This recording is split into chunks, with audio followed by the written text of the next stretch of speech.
सुप्रभातम प्रिय विद्यार्थियों। इससे पूर्व अपन ने वर्णों का उच्चारण स्थान जाना कि वर्णों का कौन कौन सा स्थान है जहाँ से वो उच्चारित होते हैं। अब इसी क्रम में अपन आगे प्रयत्न, जिन्हें यत्न भी कहते हैं, का अध्ययन करेंगे कि प्रयत्न और यत्न कितने प्रकार के होते हैं। प्रयत्न यत्न का तात्पर्य होता है कोशिश करना, यानी वर्णों को उच्चारण करते समय अपन क्या कोशिश करते हैं, क्या कोशिश होती है। तो वो दो प्रकार के हैं, आभ्यंतर और बाह्य। अब भी अपन मूल पढ़ रहे हैं जो लघु सिद्धांत कौमुदी के संज्ञा प्रकरण में आचार्य वरदराज ने जैसा लिखा है उसी का मैं अनुवाद कर रहा हूँ। इससे आगे मैं आपको समझाऊंगा किस प्रकार से इनको बताया गया है। यत्नो द्विधा, यत्न जो होते हैं, प्रयत्न जो होते हैं, द्विधा दो प्रकार के होते हैं, आभ्यंतर और बाह्यस्य, आभ्यंतर और बाह्य। आद्य पंचदा, आद्य आद्य का मतलब पहला, कौन सा? आभ्यंतर पांच प्रकार के होते हैं, उनके पांच प्रकार होते हैं, स्पृष्ट, ईषद स्पृष्ट, ईषद विवृत, विवृत और संवृत। इस प्रकार से ये आभ्यंतर के पांच भेद हो गए। अब इसमें बता रहे हैं कि तत्र स्पृष्टम प्रयत्नम स्पर्शानाम। जो स्पृष्ट आभ्यंतर प्रयत्न है वो स्पर्श वर्णों का होता है। ईषद स्पृष्टम अंतःस्थानम, और ईषद स्पृष्ट जो आभ्यंतर प्रयत्न का दूसरा प्रकार है वो अंतस्थ वर्णों का होता है। ईषद विवृतम उष्मणाम, वो जो ईषद विवृत होता है वो उष्म वर्णों का होता है। विवृतम स्वराणाम, और विवृत स्वरों का, स्वर वर्णों का होता है। रस्वस्य अवर्णस्य प्रयोगे संवृतम, और जो अ होता है, रस्व अ, उसके प्रयोग को संवृत कहते हैं। प्रक्रिया दशा में वो विवृत ही होता है। अब बाह्य प्रयत्न के बारे में, जो यत्न का दूसरा प्रकार है बाह्य, वो एकादशदा 11 होते हैं। विवार, संवार, श्वासो, नादो, अघोष, घोष, अल्प्राण, माप्राण, उद्दात, अनुदात, स्वरित, ये इनके 11 भेद हैं। अब बता रहे हैं कि विवार, श्वास, अघोष कौन से वर्णों का होता है? तो खरो, जो खर प्रत्याहार में, खर प्रत्याहार में जो वर्ण आते हैं उनका होता है। अब अपन को देखना चाहिए जो माहेश्वरी सूत्र हैं उनमें खर प्रत्याहार में कौन कौन से वर्ण आते हैं, उनका इसमें अपन समाहित करते हैं कि विवार, श्वास, अघोष में कौन कौन से खर प्रत्याहार में कौन कौन से आएंगे? क, ख, छ, छ, ट, ठ, त, थ, प, फ और स। ये वर्ण इसमें खर प्रत्याहार में आते हैं।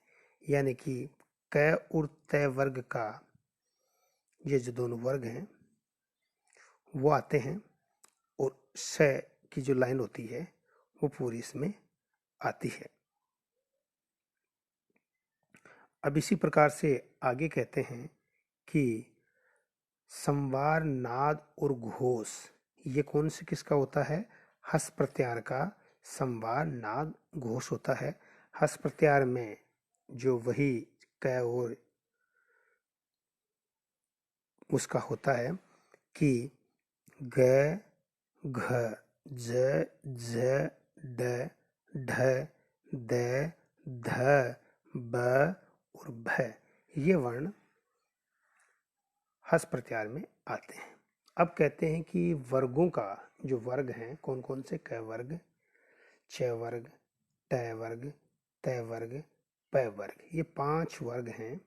इनका जो पहला, तीसरा और पांचवा वर्ण जो होता है वो अल्प्राण होता है, और वर्गों का दूसरा और चौथा माप्राण होता है। अब देखिए, इस प्रकार से अब अपन इसको समझते हैं कि जो प्रयत्न यत्न होते हैं वो दो प्रकार के होते हैं। एक तो आभ्यंतर प्रयत्न और एक बाह्य प्रयत्न। आभ्यंतर प्रयत्न से आभ्यंतर क्यों कहा जाता है कि वर्णों की उत्पत्ति से पूर्व जो प्रयास किया जाता है, जो कोशिश की जाती है, जो यत्न किया जाता है अपने द्वारा, वो होता है आभ्यंतर प्रयत्न। और बाह्य प्रयत्न उसे कहते हैं कि वर्णों की उत्पत्ति के पश्चात बाद में जो भी अपने द्वारा यत्न किया जाता है, प्रयत्न किया जाता है, उसे बाह्य प्रयत्न कहते हैं। आभ्यंतर प्रयत्न के 5 प्रकार हैं। तो सर्वप्रथम अपना अभ्यंतर प्रयत्न के बारे में पढ़ते हैं कि अभ्यंतर प्रयत्न के 5 प्रकार हैं। पहला हो गया आपका स्पृष्ट, ईषद स्पृष्ट, विवृत, ईषद विवृत और संवृत। ये 5 प्रकार हैं। अब अपन देखते हैं कि पहला जो है स्पृष्ट प्रयत्न, स्पृष्ट प्रयत्न में कौन कौन से वर्ण आते हैं। तो स्पृष्ट प्रयत्न में आते हैं स्पर्श वर्ण। जो स्पर्श वर्ण होते हैं, कहने का मतलब है कि उच्चारण के समय स्थान के साथ स्पर्श करना, जिह्वा का स्थान के साथ स्पर्श करना स्पृष्ट कहलाता है। यानी कि जिह्वा जब उस उच्चारण स्थान को जब छूती है, स्पर्श करती है, तो उसे स्पृष्ट प्रयत्न के जो वर्ण होते हैं वो इसमें आते हैं। तो स्पर्श जो वर्ण होते हैं वो 25 हैं, कैसे मैं तक, यानी कि 5 वर्ग हैं। पांचों वर्गों के पचम 25 वर्ण इसमें स्पृष्ट वर्ण में आते हैं। इसके आगे है ईषद स्पृष्ट। ईषद स्पृष्ट वर्ण होता है अंतस्थ वर्णों का। अंतस्थ वर्ण कहते हैं मध्यस्थ वर्णों को, यानी स्वर और व्यंजन के बीच के जो वर्ण हैं, बीच में जो रहते हैं, इसलिए इनको ईषद स्पृष्ट कहते हैं। ईषद स्पृष्ट का मतलब होता है, स्पृष्ट का मतलब छूना, और ईषद का मतलब वो थोड़ा, कि जिह्वा अपने स्थान को जब थोड़ा छूती है तो उन्हें ईषद स्पष्ट वर्ण कहते हैं। और ईषद स्पष्ट वर्ण अंतस्थ वर्णों का होता है, और अंतस्थ वर्ण 4 होते हैं, य, व, र, ल। इन्हें अर्धस्वर भी कहते हैं क्योंकि ये स्वरों के बाद में और व्यंजन से पूर्व आते हैं। जब अपन माहेश्वरी सूत्र देखते हैं तो देखो ऐ ऊण, री ऋक, ए ओंग, ऐ औच, हय वरट, हय वरट, इसमें जो आ रहे हैं ये उल्लण यहाँ से स्टार्ट होते हैं। तो कहने का अभिप्राय क्या है कि स्वर और व्यंजन के मध्य रहने से य व र ल इनको अंतस्थ वर्ण कहते हैं, और यही य व र ल जो अंतस्थ वर्ण होते हैं वो ईषद स्पृष्ट वर्ण होते हैं। आगे है विवृत। विवृत का मतलब होता है दूर होना, कि जब जिह्वा स्थान से दूर हो जाती है तो वे जो वर्ण होते हैं वो विवृत वर्ण कहलाते हैं। और इसमें जो आपके स्वर हैं वो सभी प्रकार के स्वर इसमें आ जाते हैं। आगे है आपका ईषद विवृत।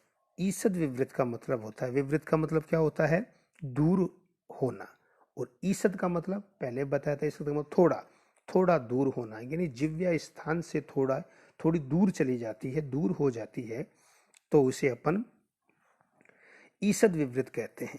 और ईषद विवृत ऊष्म जो वर्ण होते हैं उनका होता है।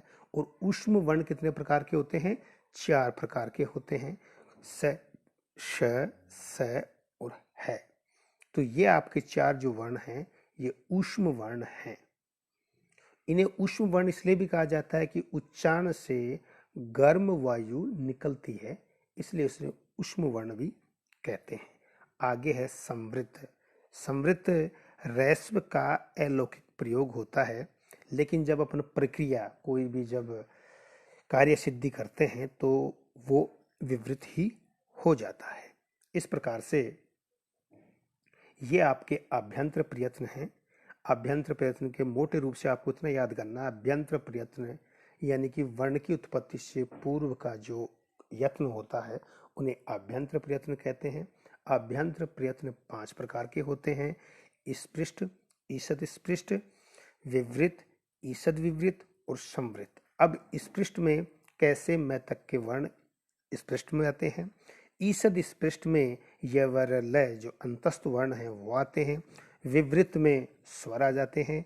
ईषद विवृत में ऊष्म वर्ण जो होते हैं स श श है ये आ जाते हैं। और संवृत में ए रेस्व ए होता है। इस प्रकार से ये आपका यत्न में आभ्यंतर प्रयत्न बता दिया।